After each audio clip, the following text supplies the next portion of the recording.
Hey, it's Roger from Performance and Racing Warehouse. Episode 5 coming up. PFC breaks right before Martinsville. I'd like to wish everybody good luck at Martinsville test. Let us know if we can help in any way. Chris Steelbeck's going to give you a ton of information right here. Things to do with your brakes, things not to do with your brakes, ways to make it better. Hope this brings you some value. Thank you.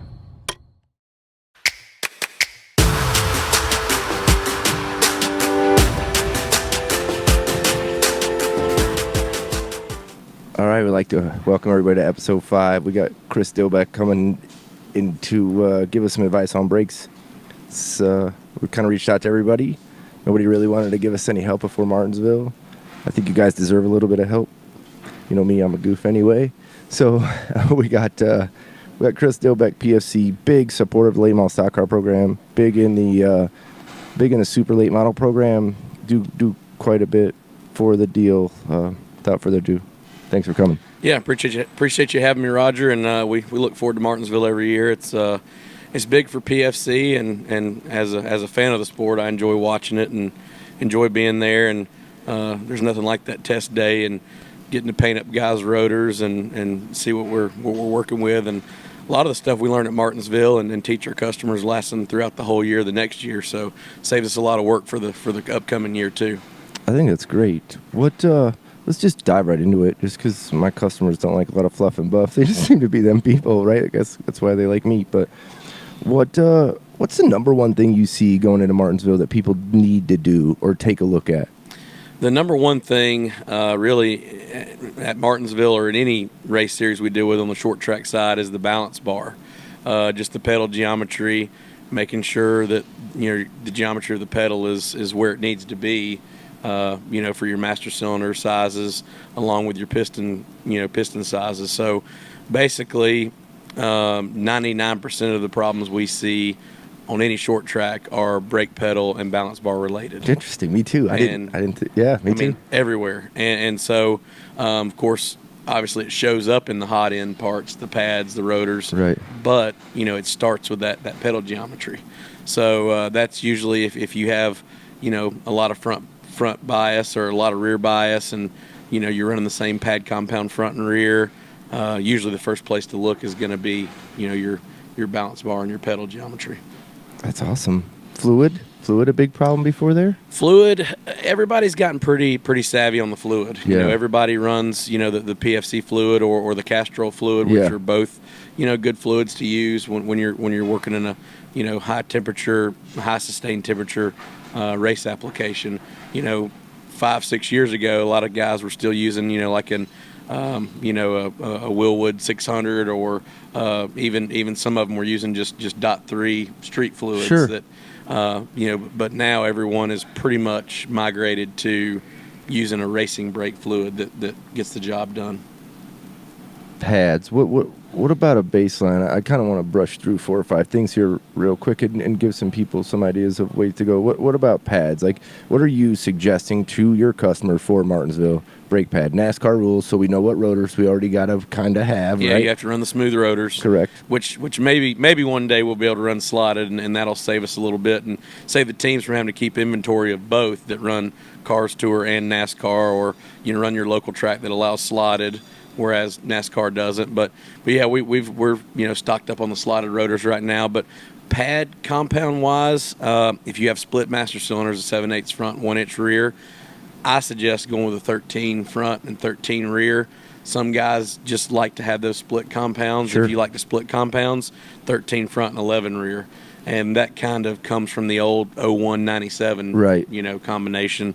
But that's kind of an elevated friction from the 01-97 to the 13 and 11. Right. So the 11 essentially, right, it took over for the 01. Is that correct?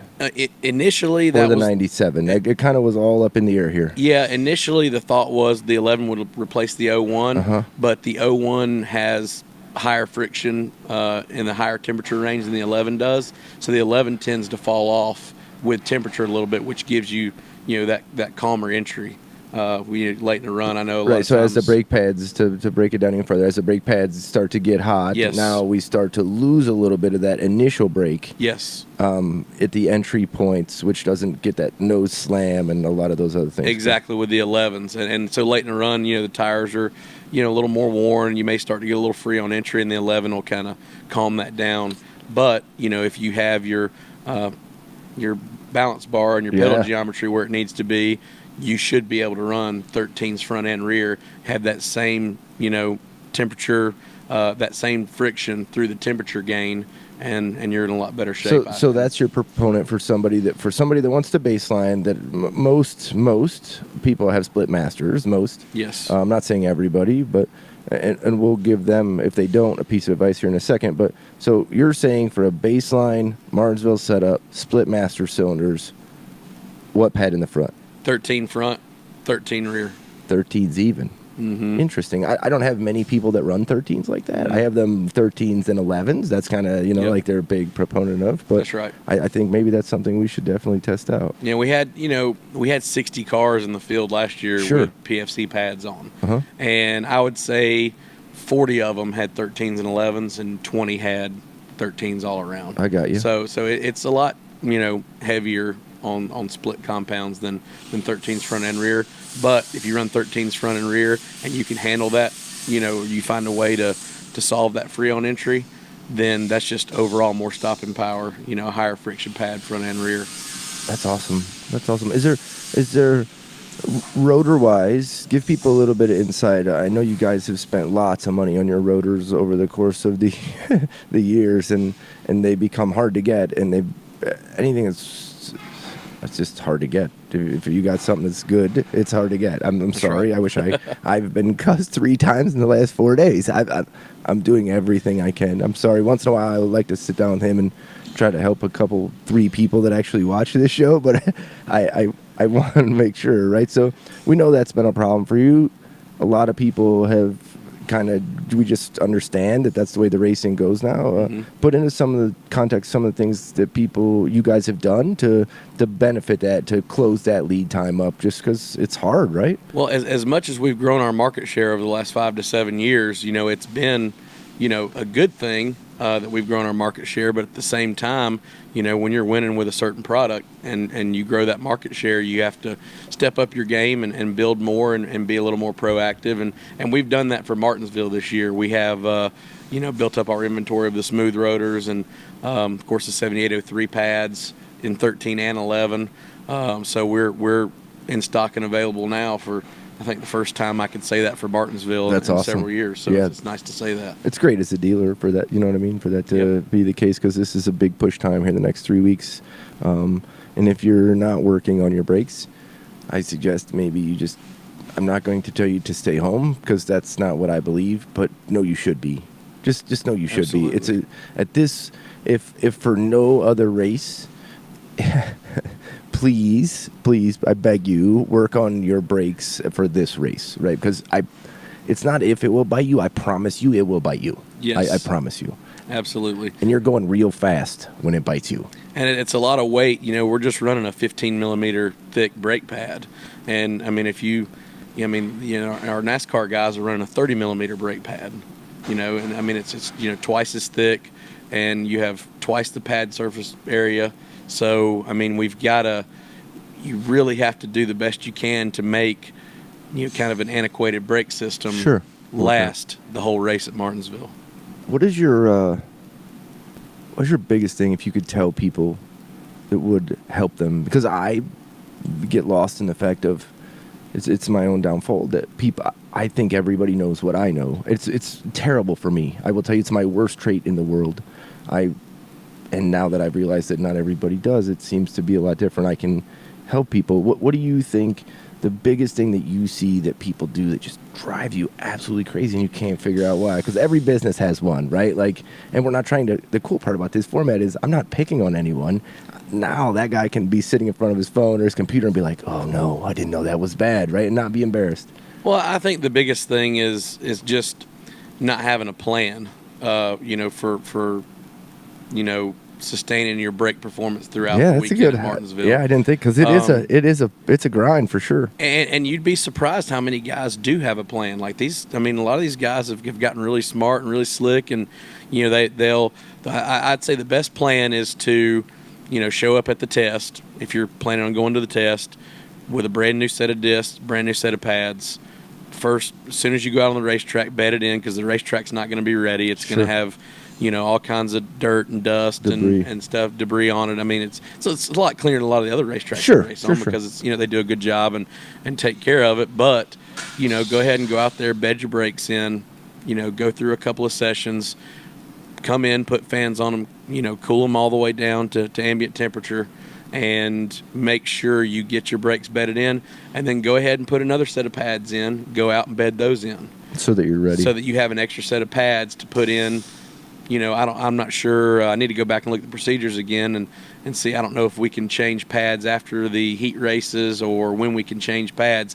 But the last opportunity you have to touch the car to put brake pads in, put that second set of bedded pads in, so you have a brand new, fresh set of pads for the race. So what advice do you give somebody, right? Because we all know that there's 20 teams that are going to go there that have no budget. Maybe let's say 25, right? They have absolutely no budget, positively none. So what do you say to the budget racer guy that has an old set of rotors, right? And he's like, I don't know. Are there any things, I remember when I was quite a bit younger and worked on a lot of brake stuff, a lot of guys would say that they wanted to take their pads outside and they wanted to grind them on asphalt. There was a lot of guys that said that they wanted to, I get extra life out of my rotors because I take them and I sandblast the rotor and I take all the pad material off, and then I can check for cracks or deflection or whatever. So there's going to be some guys that can't spend $4,000 on brakes to go there, right? We know that. So what would be your advice to that person? The biggest thing about that is when you get that pad glaze, a lot of that pad glaze has to do with your bedding or your burnishing procedure.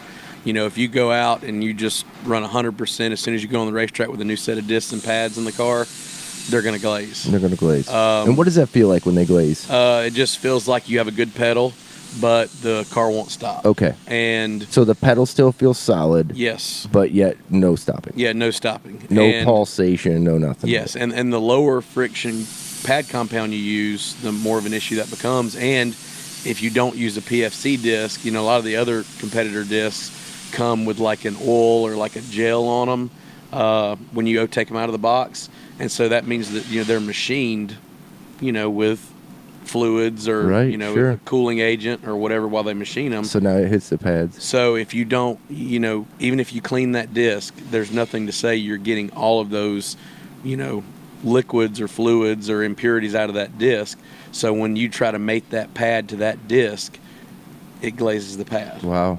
So that creates some issues too, and that's one of the strong suits of the PFC disc is we dry machine all of our discs, and we do it for that reason, just to help that bedding process, help that burnishing process, and kind of to speed that process up.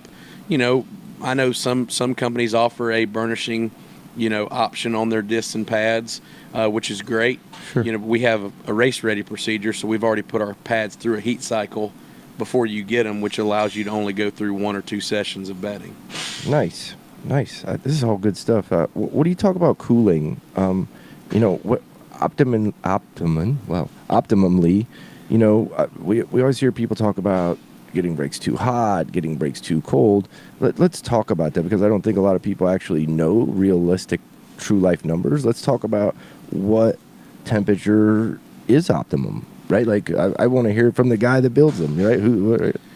Well, obviously, if you're up around that, 1,000 F, 900 to 1,000 F range when you come in and do your stobs, or if you're, using up all of the red paint on your disc, you need to do something to get a little more. How many people do you see still using red paint? All of my customers really do, because we'll go to Martinsville. So you'll paint rotors for them? I'll paint them for them at Martinsville next Thursday morning. So if you guys, need your discs painted and you use PFC discs and pads, shoot me a text or call me, and I'll come paint your discs for you before practice starts, just to make sure we have a good indication on where we're at temperature wise. And but like I said, and some of that goes back to the pad compound selection.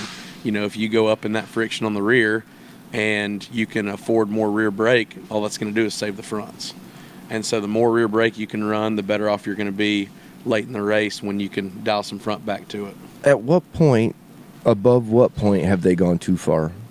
Does that make sense? Like we're talking about 1000F, right? So does it matter if they check it with a laser gun, or does it matter if they use the rotor tool like you have? If you check it with a laser, it's a little more inconsistent because Correct. you have to hold the laser the exact same distance away from the disc. Right. It has to be the exact same angle. The contamination. And so it's I think the word is emisficity that we're Sure. going to use, and so you have to make sure you're in the exact same spot every time. I understand. Whereas with that contact probe, it's actually contacting the disc, and you know exactly what temperature. So you're telling me that they can still use that heat gun, right, to make sure that they're close to the ballpark. But if you're around, the heat gun is definitely, or the temperature probe is definitely a lot better option. It's a lot more consistent, and it's a better option now. If obviously the lasers are a lot easier to come by, or the infrared gun is a lot easier to come by. So just try to make sure that you have a consistent place to hold that gun, so that you can try to be as consistent as possible on all four corners. Perfect. And as far as temperature goes, a lot of people kind of have a common misconception that, I've got 2 fans in there, I'm good. Right. But you can't use the white plastic blower fan Right. that you use for your helmet, or you use, for the NACA ducts or wherever you use them. You have to use a higher quality fan that can, it's high enough volume to where it's not restricting the flow of the air to your brakes. And that is a huge misconception we terrible. have a Well, lot. it's mine too. I went to the wind tunnels the first time. I was like, I got made look stupid, really stupid. Yeah. We made a run, and he's like, let's try to turn the brake fans off now. I'm like, what? Like a radiator pressure brake, everything picked up. I was messing it up. Yeah. People, I think, under green, that's a big thing too, right? I think people think, it's just a big restrictor a lot of times. If you don't have the right fan, it's the weakest link scenario. And there are 2 brands I would recommend. The Uber fan is nice. For sure. But personally, on my Super Late model, we use the Air Force fans. They're a little Because pricier. the super late model guys are all rich. Well, I don't know about that. I'm not. I just know that. I'm selling brakes. Sure, and, sure. I need to kind of R&D some of this stuff. So those Air Force fans are nice. What do they cost? I think they're $300 a piece. And Yeah. Ubers are. How much do they cost? They're like 170, I thought, or 180. ain't Yeah, they? so maybe they're a little. I thought they're less. A little more competitive for price, and so so either one, you've got to use one of those 2 brands to be able to do what you need to do. Of course, the more volume the fans move, the more likely you are to have to replace that fan. So keep that in mind when you make your purchase too. You can. I think there are 2 or 3 different levels of fans you can buy, different amperage fans. Right. And if you buy the 15, you just have to be ready. It's probably going to take a little more maintenance. For sure. Man, I'm glad you came. Talk to us about slotted and regular rotors. I know it's something that's on your mind and on your heart right now. Well, the biggest thing is I just hate for our customers to have to carry both in their inventory and have to change discs between races. You have, especially these guys that race every week. You don't need to be changing discs to go from a NASCAR sanctioned track to a Cars Tour race. But so basically a slotted disc. It just it allows you, some people call them gas slots. So basically Sure. it just allows you to exhaust some of those gases that the pad may make, with the friction to the disc, and keeps the pad from glazing over as easily. That glaze we talked about earlier.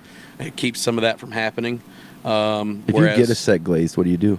Well, a lot of people like to, like you said, kind of rub them on the concrete. That was what I used to hear, all kind of weird things. So I'm asking you, like, what do you, if you glaze a setup and you're like, oh no, I didn't know, what do you do? As a brake manufacturer, I do not want you to take our pads and go rub them on the asphalt or the concrete. I am a redneck and have told you that I have done that before. I'm not condoning it. Have I done that myself as a racer? Maybe. Right, maybe. I applaud that. Non-disclosure. But I'm just going to say, the glaze is going to come back. Right. It's not best practice. It's a temperature, it's the temperature through the whole pad to the backing plate. So that glaze is going to come back. It may feel better for a lap or two, and you may say, oh man, I fixed it. I scuffed them up and got the glaze off. But it's not a prolonged fix. It's just going to be it's just an immediate short-term fix. You mentioned earlier on Castrol fluid and PFC fluid, your own fluids. What makes those two? Those seem to be the mantra of what most of my top teams are running, right? A few people dibble dabble in the Wilwood 600, but it's really low on the scale, and a few AP guys even. To be real honest with you, guys that run street stock or whatever.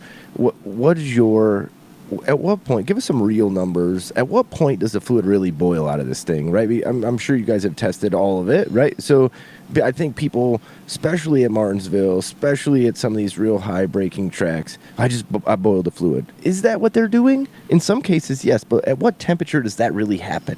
Usually it's, if your caliper is over 400 degrees, which in a lot of cases, like I said, with our antiquated brake system we're using on a late model stock, Sure.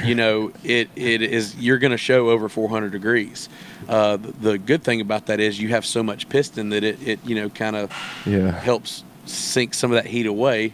But you can pretty much pay attention to that wet boiling point on that bottle and make that your target. That's your number. And just make sure your caliper is not sustaining temperatures over that for a long period of time, and that should help. And the biggest difference in our brake fluid versus the Castrol, or even I think there's one version of the AP that is, yes, I think it's a silver bottle or something. Yes, yeah. and it's identical to our dry and wet boiling point. Uh-huh. The difference is the compressibility of the PFC brake fluid. It's a lot less compressible, so it gives you a little better pedal feel, and it doesn't have quite as many materials in it that will deteriorate your seals in the off season. When your car's sitting there and you're not servicing it, or you're not racing it, and you're not running temperature through your calipers. So that's another big different advantage to the PFC fluid over the Castrol. Should people take all their fluid out in the winter? You can, or just make sure you rebuild your calipers and put new fresh seals and fluid in before you go racing next season. That's always a good time for your maintenance to take place. Plus, you're not racing as much during the winter, so it makes it a little more cost effective. But as little as I race, anywhere from 3 to 5 to 10 times a year, I can't afford to go to the racetrack and have an issue when I race, because but you're the brake guy. You can't, right? Well, right, that 100%. too. And but it goes to everything. Your hubs, your wheel bearings, everything. That's the best time to do all your preventative maintenance is in the off season. Sure. And the brakes are part of that too. Man, I think you've given a lot of people a lot to think about. Brake alignment, also a big deal. Huge. Yep. You got to make sure that the you don't want any pad overhang. When you of course some of that comes into your whoever builds the spindles. Yep. Or you don't want the pads to overhang the top of the disc or the bottom of the disc. You don't want them to overhang the top of the disc because you don't want that cooling band on the ID that could cause some cracks in the flange tabs and things like that. Basically what he's saying is it's just going to over clamp the rotor, and it's going to try to keep more of the heat from the edges. So that edge is not made to wear, but as the pad comes in, it still creates wear on the top. And a lot of times rotors will crack on the outside edges because this is just what they do. It's where their biggest expansion and contraction has come. Exactly. And with us not being able to float our rotors, right. That's another problem. We can't float our discs. Of course, having the floating caliper helps some. Sure. But not being able to float our discs, doesn't allow that disc to expand and contract freely, at that mounting surface, because it's bolted to the hub. Awesome. So yeah, that's something they've been talking about, but we've been unsuccessful in really getting it going. Yeah. And that's late model stock racing kind of to a point, right?